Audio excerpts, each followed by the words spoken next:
Welcome back everyone to The Last of Knives. Today we are checking out the Real Steel Knives Luna Lite. We'll go over some of the knife specs and features and some of my quick thoughts about the knife as well. So let's get right into it.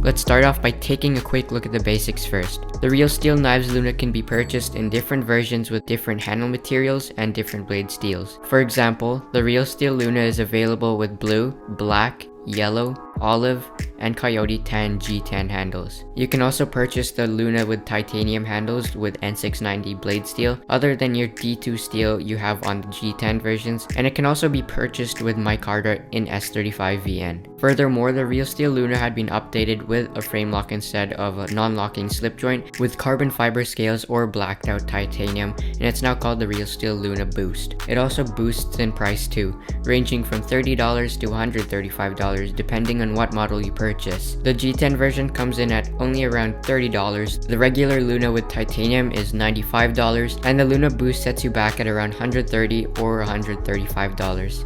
This particular model has a drop point style blade made of D2 steel. It's finished off with a black coating and has a full flat grind. When you combine a black coated blade with white G10, it gives a really cool Stormtrooper look to it, which this knife has.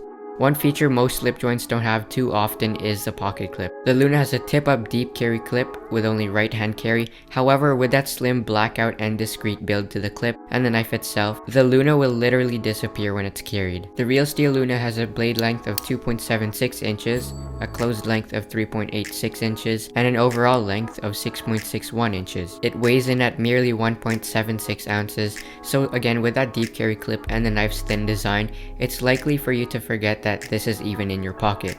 Speaking of slender design, the Luna has a blade thickness of 0.08 of an inch and a handle thickness of 0.37 inches. With the aid of some jimping on the base of the blade and the grippy G10, this knife offers a great amount of grip, especially for a slip joint. Ergonomics are also quite surprising for how well it actually feels in your hand despite being a slip joint. With a more neutral grip instead of having grooves for your fingers, no matter the shape of your hand, the ergonomics will be quite comfortable for your hands. The handle continues the slight curve from that blade, and you have a more aggressive curve on the bottom of the knife to accommodate the hand. With the blade steel of D2, the edge on this blade will last a good amount of time. D2 is a pretty tough steel, so it wouldn't chip too easily, and although D2 doesn't have the best corrosion resistance, the black coating on the blade will help a lot when preventing this blade from rusting.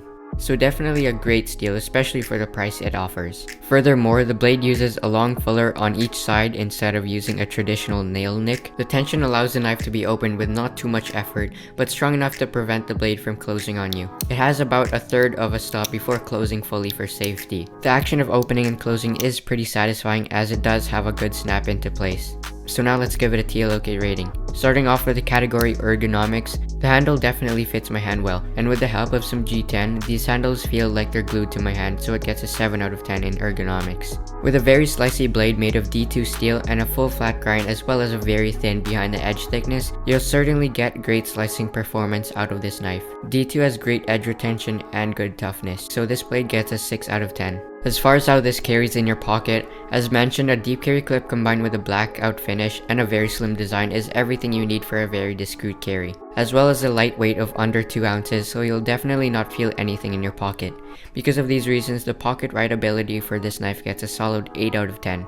For practicality, since this knife is really only meant for light to fairly hard work because of that thin blade, it gets a 5 in practicality. For a slip joint knife, the fidget friendliness is surprisingly pretty good because of that snappy action, so the fidget friendliness and action both get a 6 out of 10. This knife feels very high quality despite being only a $30 knife. Like I said, the blade and edge are very sharp, which helps the blade slice through things easily, and the fit and finish of the knife is great. It feels very quality in the hand, thus getting a 7 out of 10 in quality.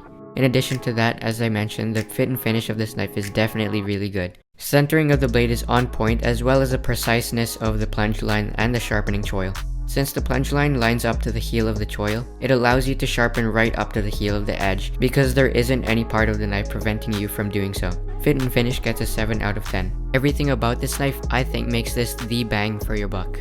For only $30, you get a ton of heat packed into one simple and minimalist design. Value gets an 8 out of 10. In terms of aesthetics, I really dig this type of simple design. I really find the shape of the blade with that belly that comes to a very pointy tip to be very aesthetically pleasing. And with a black coating and white G10 handle, this knife absolutely looks amazing, so it gets a 7 out of 10 in aesthetics. Lastly, the size of this knife is honestly perfect for an EDC type of use. It gets a 7 out of 10 in dimensions. The length of the blade is a good size if you don't want anyone to be afraid when you open this up. Now adding those scores up, we get a final and total score of 68 out of 100.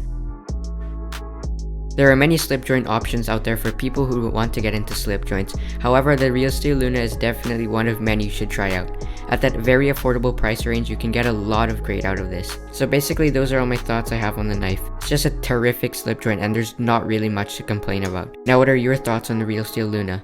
Do you think the Real Steel Luna would be a good tool to add to your EDC loadout? Let me know in the comments below. Also, if you enjoy EDC and outdoor related content, consider doing me a favor by hitting the subscribe button and the notification bell so you know when the next video is up. As always, thanks for tuning by and I'll see you in the next one.